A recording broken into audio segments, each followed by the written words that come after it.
Hello, everyone. It is Monday, and this is Wendy Irwin, and I just wanted to hop on here because some things have been brewing up this weekend, and I had a sweet friend, Felicia Reed. Hi, Felicia, if you're listening. Ask me about a confidence coach, and it was funny because at the time I thought that's kind of an odd request because I know everybody has a niche or whatever, but it's like all coaches should be teaching you how to be confident. So, but then I thought, well, maybe that's not what I've been making clear in some of my live videos. So I just wanted to get on here and give you guys some tips because I'm not going to say the bottom line. Confidence, hi Mike, confidence is something you create. And it's not this elusive thing that a lot of people think. They're like, oh, I just wish I had more confidence. I just wish I had more confidence. And the bottom line is that, oh, I said it. I said the bottom line. Anyway, the fact of the matter is that confidence is something you learn about yourself. So what a lot of people don't realize is the confidence is in you. But the thing sometimes we don't understand and why it's elusive is because we don't know where to look. So I am going to walk you guys through some easy things to do. I say it's easy. It's kind of like playing golf. It's easy to learn, but it takes a lifetime to master. But one of the things that I have known since I was young is I have a lot of confidence in certain things about myself, but then like none in others. So the more I started walking through this process, the easier it came to me in order to get more confidence. So I want to give you the number one rule, and it's interesting because I see this in every facet of life. If you go to a business thing, they want to know your mission statement. If you go to write a paper, they want to know your topic or your thesis, that sort of thing. So this is what it is. The number one thing that you need to get a handle on before you start this journey into more confidence is identifying your values.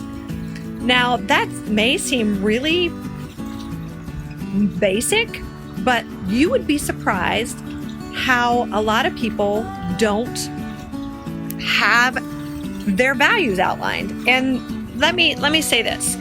Sometimes when you say values, people are like, oh, it's church, family, and God, and whatever. That's great. Those are great, what I call moral values. I'm talking about values that make you uniquely you and give you your unique perspective on life. So, for example, three of my top values are collaboration, creativity, and authenticity. So you can kind of see there's a difference. I have my conscious-based values with my family and my faith and my children and community, that sort of thing. But I'm talking about the ones that are individually specific to you.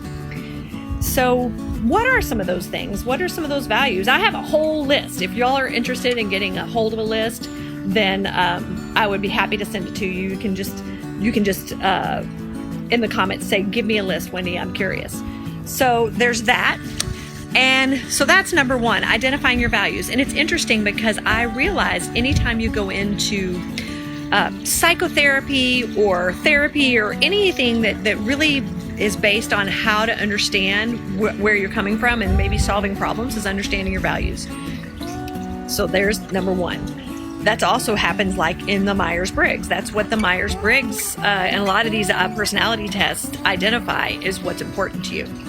So identifying what's important to you and your values. All right.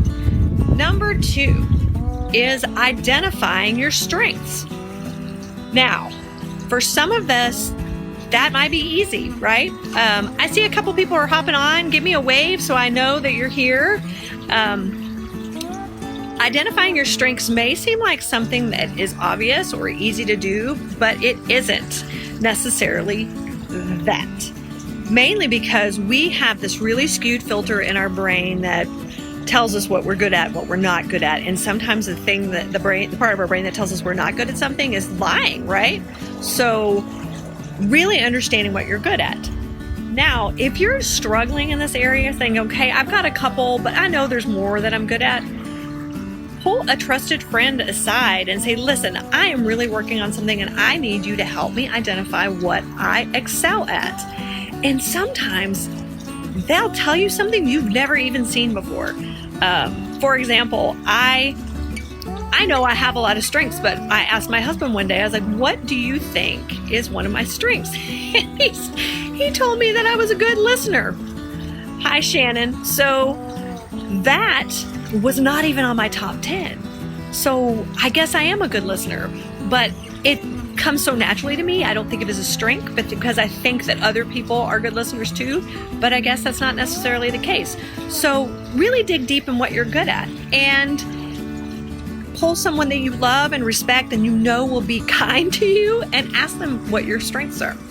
So that's number 1 and 2. Now that's really basic. And so far I really haven't tapped on that's how you feel confident, right? But the deal is when you start identifying what your values are and what your strengths are, it becomes apparent to you what you're good at. It becomes apparent to you on how you can better make decisions, because the things that are coming in front of you that don't align with your values and strengths, you can just say, it's not for me. And there's nothing really attached to it, which leads me to number 3. Now, this might surprise some of you guys because I'm not going to tell you to go out and get a new look. I'm not going to go out and tell you to get some new shoes. However, I love a good pair of shoes. And it's not fake it till you make it, because that really irks me. Do not fake it till you make it. Figure out why you think you're faking it, and then you'll figure out how you can make it. So number 3 is non-judgment. Now, that is a lot wrapped up in non-judgment, right? Because it's not just non-judgment of other people. It's non-judgment of yourself. It's not judging where you are as good or bad. It's judging as where you are right now is exactly where you are. And the other thing too, when you're not judging, you aren't fixating what other people are thinking. So I don't know if you guys have ever heard the saying, comparison is the thief of joy. But guess what? Holy moly, it is. So if you're comparing yourself and judging others and judging yourself really, really harshly, that is eating away at your self-esteem and your confidence. And sometimes that judgment isn't in every facet of your life. It may just be in a piece of your life.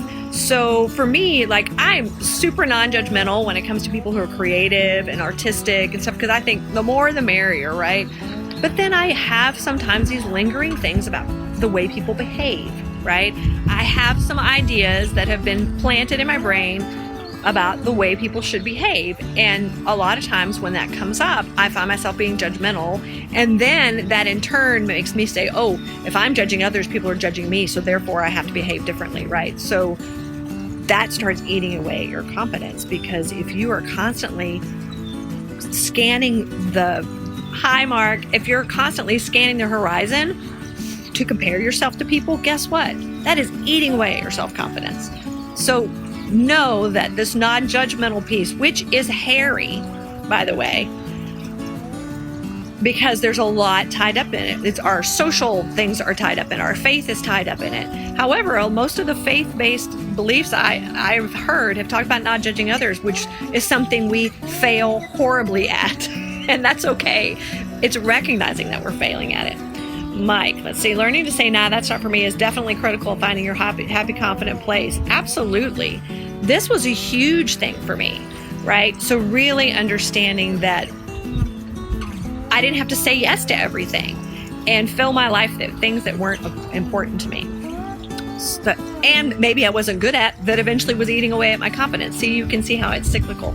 So I could talk for hours about this non-judgmental piece, and the bottom line, I said it again. And if you want to know more about that, feel free to just reach out and say, let's talk about this non-judgmental piece. So the first one we had was identify your values. Number 2 is identify your strengths. Number 3 is non-judgment, which is a big, hairy clog in the drain a lot of times. But number 4, None of these first three steps matter if you were not doing number 4. And number 4 is value and strength-based action. So what does that mean? It means you're walking the walk, right? You can know all these things about yourself. You can identify all these things about yourself. You can know that your value is creativity or collaboration or community or family. You can know that your strength is talking to others, helping others, doing math, doing Excel spreadsheet, whatever. And you can even be non-judgmental. But if you are sitting on your duff and not doing anything about it, it's going to eat away at your confidence. And trust me, I have been in this space. I know a lot of business owners that have been in this space. I know a lot of powerful, incredible people that have been where they have all this information and they're not doing anything about it. And that's kind of that paralysis by analysis piece that we get stuck in. And I see a lot of coaches doing this. I see a lot of coaches that are just completely paralyzed because they don't have a niche. And oh my God, Wendy, it's a tick. Bottom line is, the truth of the matter is that if you are not acting on your values and your strengths and putting the non-judgment in place, you're not going anywhere if you don't start acting on it. So one of the things that I teach most of my clients is this piece, because they have been kind of in this loading cycle like a computer, right? For months trying to find out just the right thing. But what they're not doing is they're not facing the fact that they are not taking action based on their values and their strengths. They may be taking actions based on a decision they made 5 years ago. They're taking action on what other people are telling them to do. See, there's that non-judgmental piece. They're not taking action because they're afraid and they're running away from something instead of towards something. So if you're making decisions based on your values and your strengths, then that's where the glory hole is, right? And a lot of us miss this point. And if you're not doing number 4, you might as well forget number 1, 2, and 3. Now, I will say, if you're doing 1, 2, and 3, it makes number 4 much easier. But I want to know, what is one action that you can take this week that aligns with your values, aligns with your strengths, that you can take all the comparison, how to, what everybody else bullshit out, and take a step forward that makes you feel more confident. That's what I want for you this week. I know this to be true because this is what freed me of the constant cycle of fear. It freed me from the constant cycle of not being successful, the constant cycle of knowing what I was really good at, but afraid to do anything about it because that's not what other people were doing. This is kind of the piece that can make me a rock star. These are the 4 steps that make you a rock star. So to recap, figure out what your values are. If you want that list, give me in comments. I want that list, Wendy, and I'd be happy to send it to you free. I don't care, because everybody needs to know this piece. Number 2, know your strengths. If you don't know all of your strengths, actually, you don't know all of your strengths right off. You need other people sometime to give you the input. And so get a trusted friend, not one that's gonna say weird things or give you advice. Ask a friend, what is it about you, about me that inspires you? What is it about me that you think I do well? And then number 3, I want you all week long to really take note of when you are judging others, and especially if you're judging yourself. Because when you're judging yourself, that's when this whole confidence thing starts to tank. So stop it. But I want you to really pick it apart and maybe write about it, journal about it, make a list of the things you've been judging yourself and others on. And number 4, what is those actions you can take, those value-based and strength-based actions this week? That is my Monday. I appreciate you guys for getting on, and I will see you next week. Thank you.